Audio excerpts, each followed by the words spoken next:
get really, really bent up in shape about leadership. I really do. My mental health doctor said, man, you got to calm down. But, man, let me tell you something. When I see something dumb, my mind goes back to Iraq. And in Iraq, dumb stuff gets you killed. That's right. You ain't got time to explain. You got to react. You don't even have time to respond. Respond is positive. React is negative. Sometimes you ain't even got time to respond. You got to react. That's right. And that's why you got to be skillfully. You got to be doing it. Repetition. Yes, sir. Repetition is the mother of all skill. So while we doing this training this Monday, every Monday we had to go check our trucks, and they hadn't moved. That's right. They might move once a year, but every Monday we had PMCS, preventive maintenance checks and service. We got to check the oil. We got to check the. We got to start it up. We got to every Monday. And my soldiers used to say, why we got to do this every Monday? They ain't move. I said, because if the president called, we got to move. That's right. That's right. And so the preparation that goes in to being successful is pertinent. Right. And you, as a leader, you got to be able to look at your people and see what's in them. Yes. You got to have a God connection. Yes, sir. That's right. Yes, That's sir. right. Because if you ain't connected with God, you got so much drama going in your life, you can't see nothing in them. You don't even see nothing in yourself. Yeah. And thus there lies the problem. That's right. That's right. So leadership is very important. Yes, sir. And you got to be a team. Yeah. That's right. Teamwork make the dream work. Yes, Come sir. on. Well, and along with that leadership, the same with that military training, if a lot of people that don't have the opportunity to be in the military, they miss a part of structure. And going into the military, they break everybody down. They take everybody down to their lowest. Indianapolis was your military. Oh, yeah. And then Yes, sir. build Yes, them sir. back up. See, because if we all go in with the same idea, Yes, sir. some of us carrying a Glock, some Yes, of us sir. carrying a 22, some of us carrying a 380. Now freeze right there. Now I'm in Iraq. My soldiers got the same weapon as me. That's right. Man, you better do that. That ain't gonna work. Right. That's Man, right. they'll shoot you in the head. Right. That's right. You got to be, they got to know you in their form. You got to be able to influence them. That's Go right. ahead. Yeah. That's right. Yes, sir. And Yes, sir. that's right. Yes, sir. That's right. So if we're broke down and then they put us all back together so that when they say take this hill, everybody going up the same hill at the same time. You know, but if you're letting everybody use their own thought process, then everybody has a different idea how to take that hill. And then you're going to have more casualties than you have victories. Yeah. And so this is what the leadership has to do. Like has been said, we have to see the potential Yeah. and make sure that potential is used to the best of their ability. You know, and so then you say, well, okay, this man is a good carpenter. Why would you put him in to do the dishes? Good. You know, you got to use him at his potential. This man is good with wiring and technology. Why are you putting him out to do landscaping? You know, so you got to take that potential and use it. And that's the same thing we stress when we went to the prison, is that you're doing stuff in prison for $1.40 a day. And people will pay thousands of dollars for you to come out and landscape their property. But you're saying, I don't want to do that because that's not no fast money. Yeah. But that it's a fast way back to prison. And so Well, you you gonna have to do it let anyway. them see that, you know what, just what you're saying you wouldn't do for $1.49, you can make twice that out here. But you got to keep them motivated to change the behavior. In order to change the behavior, you got to show them that you're an effective leader that's saying, I'm not going to send you somewhere that I'm not going to go myself. See, now, yeah, if you get high enough in the military, high enough in status where you have that trickle-down effect, where if you produce a good leader, then, like, what did you say T.D. Jakes said? Get me out of a job. You know, pray me out of a job, because I know when I leave town, I know that this ministry is going to run on. My legacy is going to run on through who I put in my spot. So I can go do something else. And that's what leadership should do. Don't train them to just stay focused on you, but train them to stay focused on what God has called the ministry, the mission to be. you know, I miss a lot of church. I probably miss once a month for sure. Sometimes twice. On a bad month, 3 times. And so, I don't really think they understand. My dad does, but I don't think they really understand. When I pastor, I'm gonna still be missing because it ain't about me. Right. Now you best believe that whoever I leave in charge to serve that Sunday morning, everybody can't preach on Sunday morning. Yeah. This me. This the guy. Yeah, I ain't talking right about nobody else. Right This up. is Hub Gospel. Everybody can't preach on Sunday morning because Sunday morning is a different crowd than Wednesday night. Right. That's You right. don't know who coming up in there ready to commit suicide, and you don't even know them. They just happen to show up. Yeah. Somebody told them. And so, I don't want to get too far off, but you got to. I went to Denny Davis. I went to school with Denny Davis. He's from Urbana, graduated class in 1980. I graduated 82. Andy Davis, longtime businessman here, is his dad.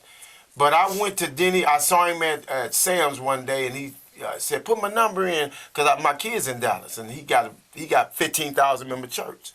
So I went there, and he had emergency, so he wasn't there. But I'm gonna say it like this: he treated me like I was a prelate apostle, and he wasn't even there. I mean, they called me in the room, hey, Pastor Burnett, boo, boo, boo, boo, boo. I got treated like $1 million, and he wasn't even there. But guess who was there? His influence. Yeah.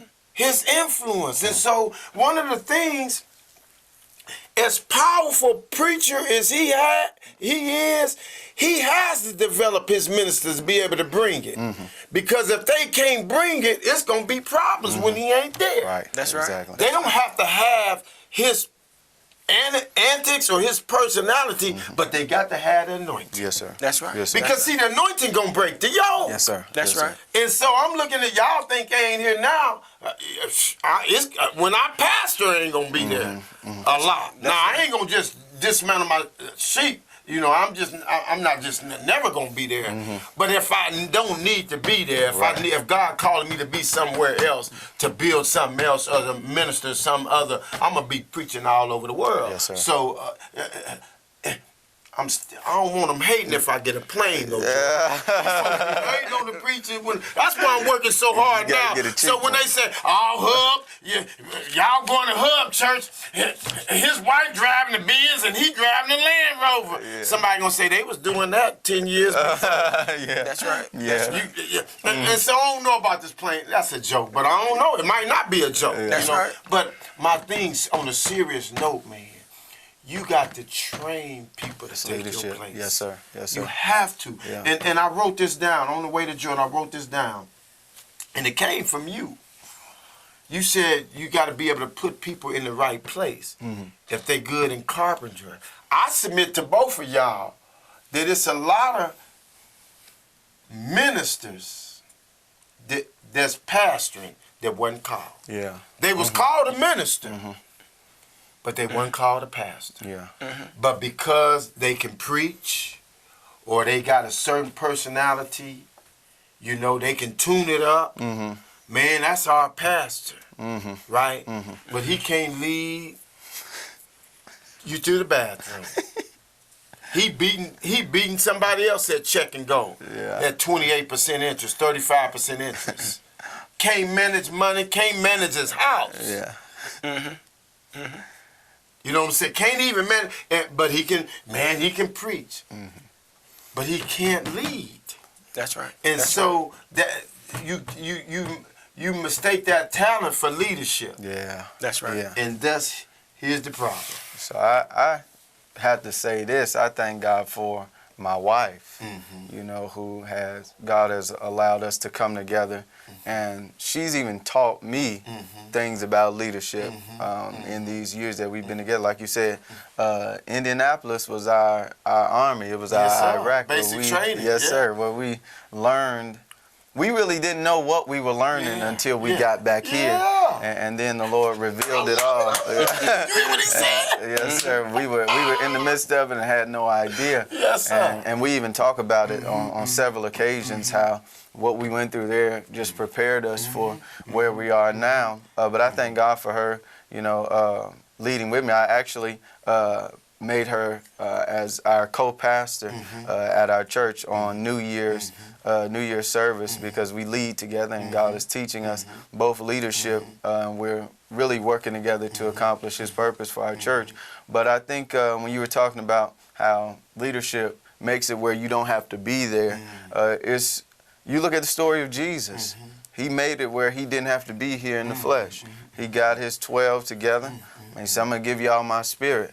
And those that were in the upper room, they received the Spirit of Jesus, so Jesus could run the church without physically being here. He's, seated at the right hand of the Father, but His Spirit is in us, and He's here, but He ain't here. You know what I'm saying? So that's exactly what it's supposed to be. And so that's what God is doing with us. And how can you expect to expand and have, 3 and 4 different churches? You can't be 3 and 4 places at the same time. So you have to be a leader and know how to develop people. And that's one of the great skills that my wife has. And God is teaching me even through her. And I think one of the greatest things that God is teaching me in this season is just to be humble and to learn from everybody. That I shouldn't have to, like T.D. Jakes said, if you got to say, I'm the pastor of this church, you really ain't the pastor. If you can't humble yourself and learn from your wife, learn from, whoever God puts in front of you, that's when you're really developing and growing. So this is a perfect conversation for me. I watched the game, Pastor Greer, last night, and Danville had 2 Division I players out. And the guy was calling me this morning asking me what did I think about Danville. And I said, man, it's tough. In order to win a game like that, everybody on the bench got to play out their mind. Yeah.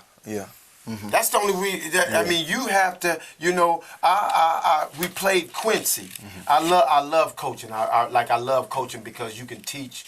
I mean, I can have church through. Yes, I can sir. teach them godly principles without preaching.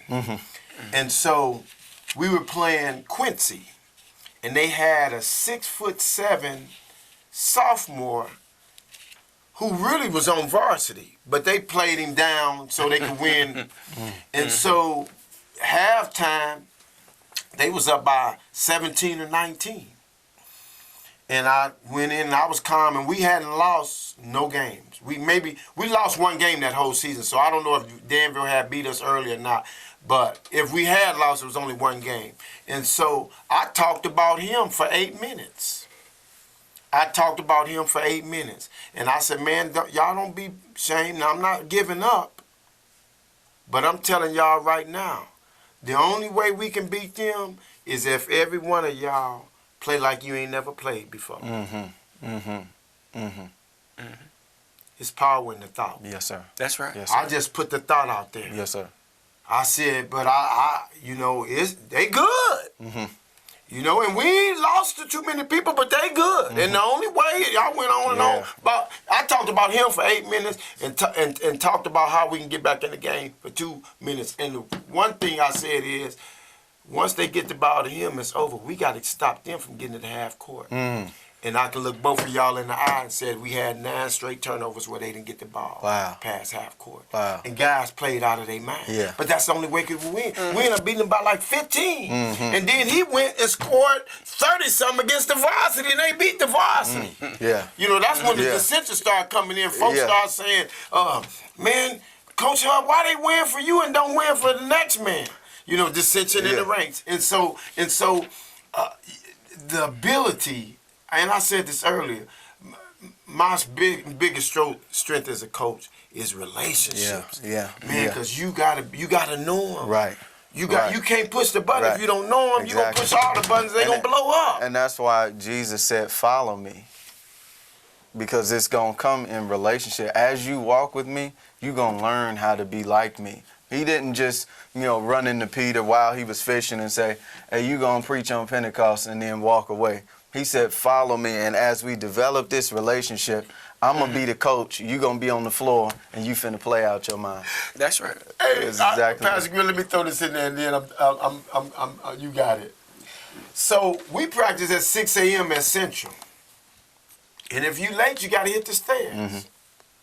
Shout out to, I think his name Richard Stroud. He was the custodian over there, and man, I overslept one night. Didn't happen too often, but I overslept one night.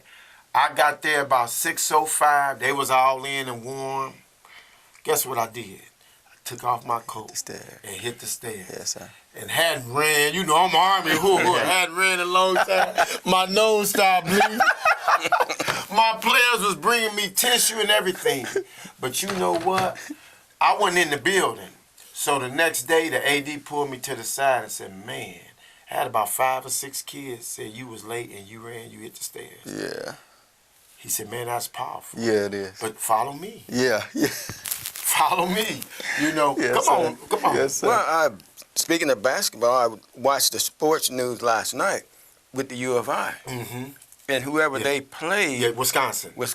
Ain't beat them in 15 ain't years. beat them. Yeah. So it's like what you just said. They tapped into that, I'm playing like I ain't got nobody sense. Mm-hmm. You know, and they were the underdogs all the way to the last shot. Yeah. All the way. All the way. But that one, it only takes one shot, Yeah. 1 point, and they took the game. You know what the Spirit of God just said? The same way those players bought in, the people will buy in. Yes. The church Yeah. folks. Yes. They'll buy in. If you keep above board and you living with some substance, man, they'll buy in, Yeah. man. And he just dropped this in my spirit, the Tower of Babel. Mm. Man, he said, man, I gotta come. Man, they so Yeah. on one accord, man, Yeah. that they gonna build a grapevine of heaven Without Right. God. without God. Yeah. Look at what you can Woo. do without God.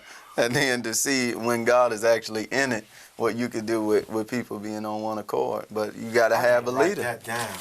But, Without God. and that's what it, if you look at how the hand just swooped across the table, in that it's all within the leadership. Yes. Yes. It's all within the leadership. If the leadership says, let's do a dinner, let's do a breakfast, let's feed somebody. And they start out with, well, I'm going to bring this. And you have somebody else bringing that. But then when it's all said and done, the leadership starts serving. See, if you see me serving, just because I'm driving a Benz or a Range Rover, whatever, that don't mean I can't come down That's and right. serve. Come on now. You know, I'm putting this stuff in my car. I'm bringing this food to the church. But don't you have a hoopty you can put that stuff in? Yeah. Well, you thinking more of your look than you are the servant. You know, if God gave you that, He'll give you another one. They ain't stopped making Now, them. I promise I ain't throwing darts. I promise. I'm talking to the TV now because somebody gonna say I'm throwing darts. But it's just a different mindset. Now, in the last 5 to 10 years, I done spent thousands renting buildings here. I ain't gonna even say no. I'm gonna keep it like that. I spent thousands renting buildings to help the community, not to help me. I'm straight. If I need something, I go to Suits by Soldier. I don't even need a church. We got couches and chairs there. We can have service right there. So I'm straight. But I spent thousands, 10,000s to do stuff for the community, right? The phone call I got yesterday, he said, man, any building in the gym you want, let me know. Wow. Any police you want to have security, Wow. let me know. Wow. Wow. It's just a different mindset. Yeah. My mama say one woman hollering scat, scat, another woman hollering here, kitty, kitty. Just a different mindset, man. Yeah, I heard That's a pastor by the name of Rich Wilkerson. He's a young pastor. He was reading a scripture that said, when leaders lead in Israel, the people willingly offer themselves. When leaders lead in Israel, the people willingly offer themselves. So it's easy that say, well, I'm doing such and such, but ain't nobody helping, ain't nobody.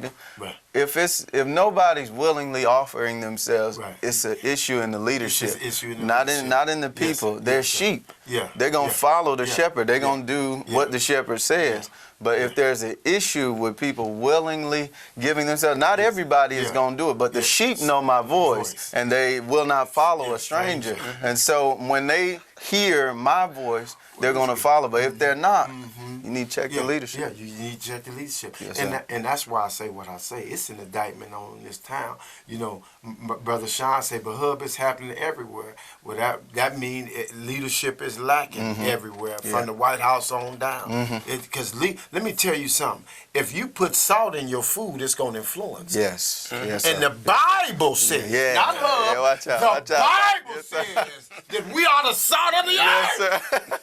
And when we don't Lose your influence, savor. Yeah. when we don't influence, we good for nothing. Yeah. That's right. Yeah. But to be cast down and trodden on among men. Yeah. That's right. Yeah. That's right. And Yeah. one thing you look at too is the fact that it's easy to go to the left. It's easy for them to follow you to the left. But when you want them to follow you to the right, there becomes a question. Where you going? Now, we're going over here, and I'm saying, hey, let's go do this and do that. I'm just saying, let's go. And you going with me to the left. But if I say, look, I'm tired of what I used to do, and I want to do the right thing. Let's go right. Well, why you want to go there? That's not for me. Yes, it is. It may not be your time, but it's for you. So then that falls back on the leadership. Leadership got to be convincing and let people know that time is winding up. Yes, sir. And we got to move faster now than ever. 2020 then showed you if things are starting to happen in the military, Yeah. what do you think the trickle-down effect going to be? Yeah. You know what I found out in Iraq? I was in a room with a 3-star general, a 1-star general, some colonels, sergeant majors. I was just an E7, so everybody in the room was over me. But I was on the convoys. See, they was sitting in the architect suite. I was on the construction site with my 49 plus soldiers daily. I didn't have to go. I could have sent. Yeah. But because I went, and sometimes it wasn't even my people. They said, can you go with us, Hub? Drop a prayer. They wanted me to pray. That's why they wanted me to go. Yeah. I wasn't no shoot 'em up, bang, bang. Right, I probably was the worst shooter in the convoy. But they, a couple of them had went with me. And I ended every prayer, Jordan, with, Lord, we don't want no trouble, but we rather be judged by 12 than carried by 6. I ended every prayer with that. Sergeant Stevens came from R&R, Rest and Relaxation. He had been back to the States for 2 weeks. We get 2 weeks. And he came back. When they came, we was playing ball. He said, Sergeant Burnett, running to him. I'm like, what's going on? He came to me and ripped open his shirt. I'd rather be judged by 12 than carried by 6. Yeah. And the Holy Spirit said, man, this man believed in what you Yeah. prayed so much, Yeah. he put it on his chest. Yeah. Yeah. Do you hear me? Yeah. But where I was getting at is I was in the room and they all outranked me. And I'm sitting there, I ain't finna say too much. I'm just listening. But then my colonel knew I knew.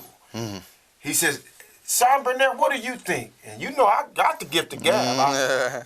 I spoke for about 5 minutes, and they had a reporter putting everything that people were saying, they was putting it on there. It was a think tank type of thing, man. And man, they made that stuff doctrine.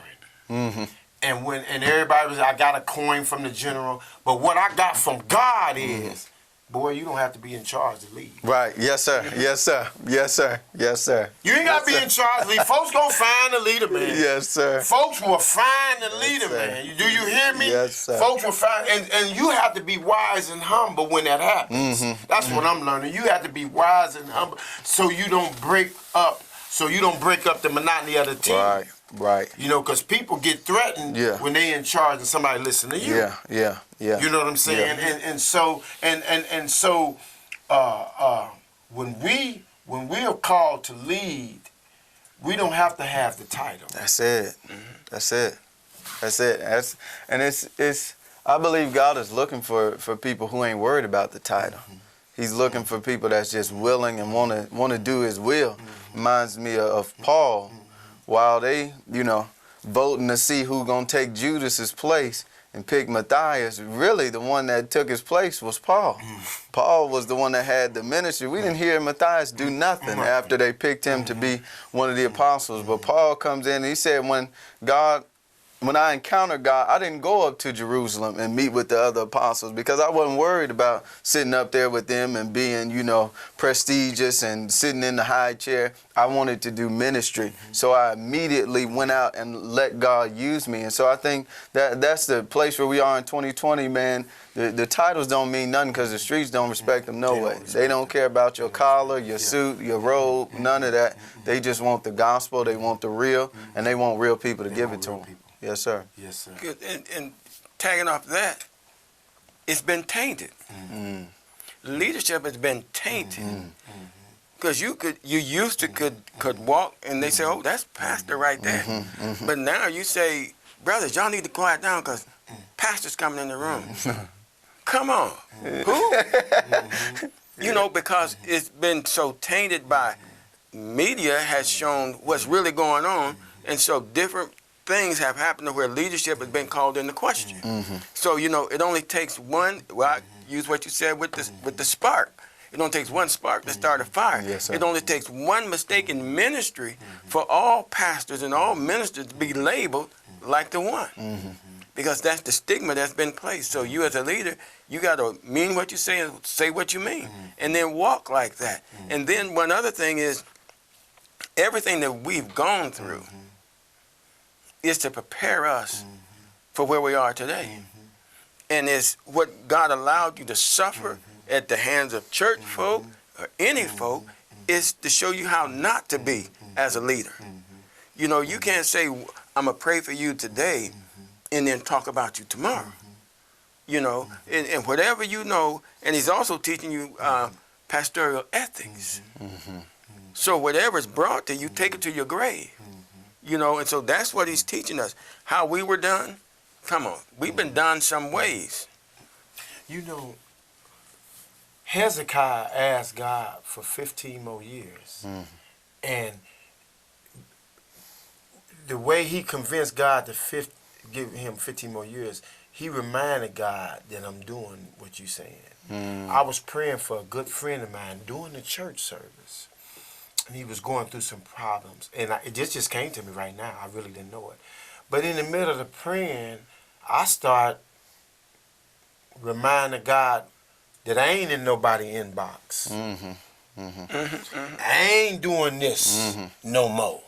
And I ain't doing that. I reminded God, I need you to bless him. And based on the lifestyle that you allowed me to change and go a different way and do things different, I need you to bless this man. Yes. And one of the things that keep me and I ain't saying I'm perfect, but it's certain things, cheating and all, is not even debatable. A lot of stuff that I think, John, the guy who was with, give God some praise. No, that's San Antonio. Houston, what's the young guy named? Houston, the biggest preacher in the country, other than James, white guy with the shade. Oh, Joel Osteen. Joel Osteen, Yeah. the brother that was with John Joel Gray. Osteen. John Gray done fell off. He done caught. Now, I got a text yesterday. He was doing a big revival in D.C., but he done lost his church. I mean, Sin got in the camp. Right? Sin done got in the camp, and he done fell off a little bit. They going to take his church. And so, but my point is, a lot of the reason that we in the place we are, because the leaders don't have no power. We don't have the Holy Ghost power to be able to lay hands. And so I laid hands 15 years ago on a guy that had a heroin headache, and he had it for 7 or 8 days, and it went away in 10 minutes, and he still reminds me of it now. This was in the 90s. You see what I'm saying? And so we, as leaders, we got to have the power. We have to be living this. I ain't saying perfect, but you got to be living with some substance to where God can use you to do modern day miracles. That's right. And that will convince the people. Not if you give $100 or $200, you're going to be blessed before you get home. That ain't going to convince nobody of nothing. No. You see what I'm saying? Or do this or do that. If you sick with the palsy and we lay hands on you and the doctor say it's gone, that's what's going to make folks change. That's right. Yes, sir. We thank you for listening to us on the Rock. Bishop Larry Greer, Pastor Jordan Carl Simmons, and Brother Hub. Thank you for another episode of On the Rock.